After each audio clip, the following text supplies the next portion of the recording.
Kalau nak mati saja-saja macam, nak mati tak macam kaum Nabi Nuh? Nak tak mati macam kaum Nabi Nuh?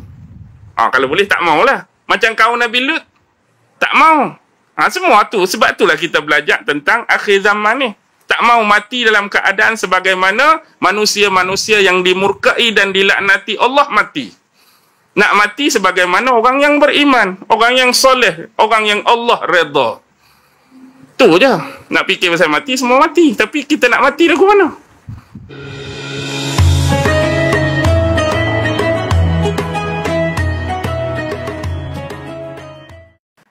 Tapi Allah sebut, ni penting ayat di belakang selalunya. Wa inna katsiran minan nas an ayatina laghafilun.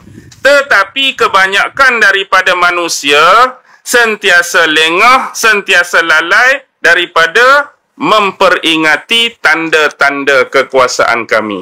Allah cerita dah benda tu. Nak jadikan mayat ni sebagai iktibar. Nak jadikan mayat ni sebagai peringatan. Tapi Allah sebut, tapi kebanyakan manusia sentiasa lalai daripada peringatan kami. Akibat lalai tersebut, ada lagi tak orang perangai macam Fir'aun hari ni? Patut bila semua orang baca Quran baca ni, takkan ada dah macam perangai macam tu. Tapi hakikatnya, ada lagi. Maksudnya, ada lagi lah. Memang akan ada.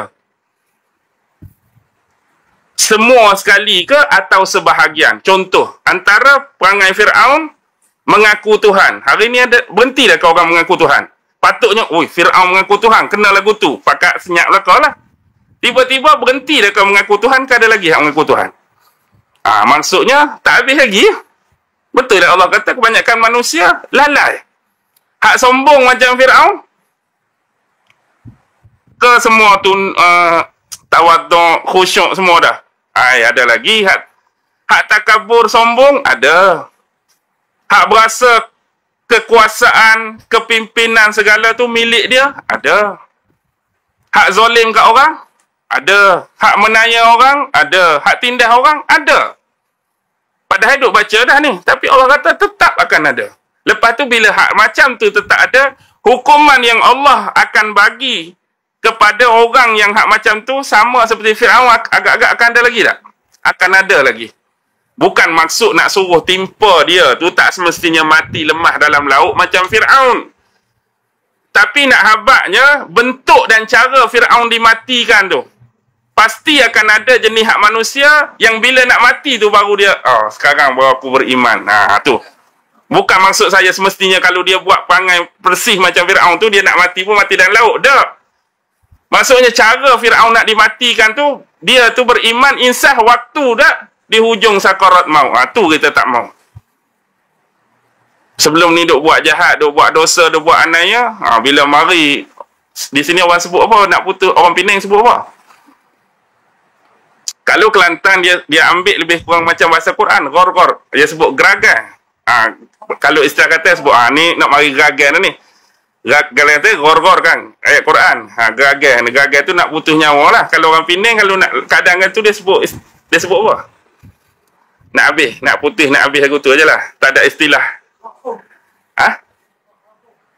Tak apalah, maksudnya kita tak maulah. Saat-saat macam tu baru kita nak insaf dan kembali pada Allah Subhanahu wa taala. Dan semua peringatan-peringatan ni, inilah dia ada hubung kait dengan kisah akhir zaman. Allah cerita benda ni, dia ada connection tuan-tuan. Bila kita baca benda-benda ni, apa hubungan dengan akhir zaman? Hubungan dengan akhir zaman ialah benda-benda ni akan mai balik dah akhir zaman. Saya dah cerita sebelum ni, hampir keseluruhan perangai umat-umat Nabi terdahulu akan mai balik. Hak jenis zaman Nabi Nuh contoh. Nabi Nuh tak berhenti bersyarah, tak berhenti dakwah dulu sebab duk sembah berhala. Patut bila mari banjir besar, lepas pada tu seorang pun tak berani dah nak sembah berhala. Tapi hakikatnya, zaman Nabi Nuh dulu hanya ada 5 patung saja. Mari zaman ni berapa patung? Tak boleh nak bilang dah, tak tahu berapa. Benda tu tak habis. Contoh mari zaman Nabi Hud, umat dia mengagungkan materialism. Maksudnya duk bangga bangunan tinggi, duk bangga pencakar langit, tapi mengabaikan syariat Allah. Mari zaman ni ada lagi tak? Mari zaman Nabi Lut, LGBT. Mari zaman kita patut dah terbalik bumi ni tuan-tuan, terbalik bumi. Kalau fikir sekali, tak berani dah. Hakikatnya ada lagi tak LGBT? Oh, ada lagi. Mari pula zaman Nabi Syuaib, tipu menipu dalam timbangan, tipu meniaga, tipu ni. Ada lagi tak orang menipu meniaga? Ada lagi. Maksudnya dia tetap akan ada. Bila akan ada tu, sebab itulah nak suruh beringat. Hubungan akhir zaman ni dia tambah dengan fitnah. Isu yang kita kaji sebenarnya tentang akhir zaman, konklusi dia bagaimana kematian kita berakhir. Tu yang kita bimbang. Pasal apa duk cerita pasal Dajjal tak berhenti, cerita pasal fitnah akhir zaman tak berhenti. Bila sebut pasal mati, semua orang akan mati. Rasul pun wafat, Nabi pun wafat, saya akan mati, abang akan mati, kakak akan mati, semua orang akan mati, tu biasa. Tapi isu paling besar, bila kita nak mati besok, apa keadaan kita nak mati? Tu hak poin kita duk bincangnya. Kalau nak mati saja-saja macam, nak mati tak macam kaum Nabi Nuh? Nak tak mati macam kaum Nabi Nuh? Kalau boleh tak maulah. Macam kaum Nabi Lut? Tak mau. Semua tu, sebab itulah kita belajar tentang akhir zaman ni.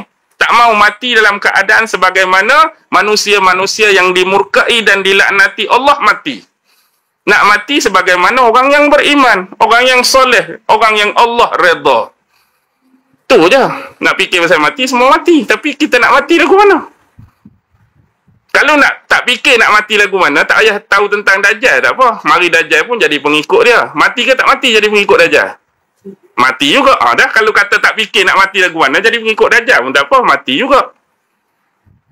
Jadi orang jahat ke jadi orang baik? Kalau tak mau fikir mati lagu mana, jadi orang jahat pun akan mati. Jadi orang jahat tak apa.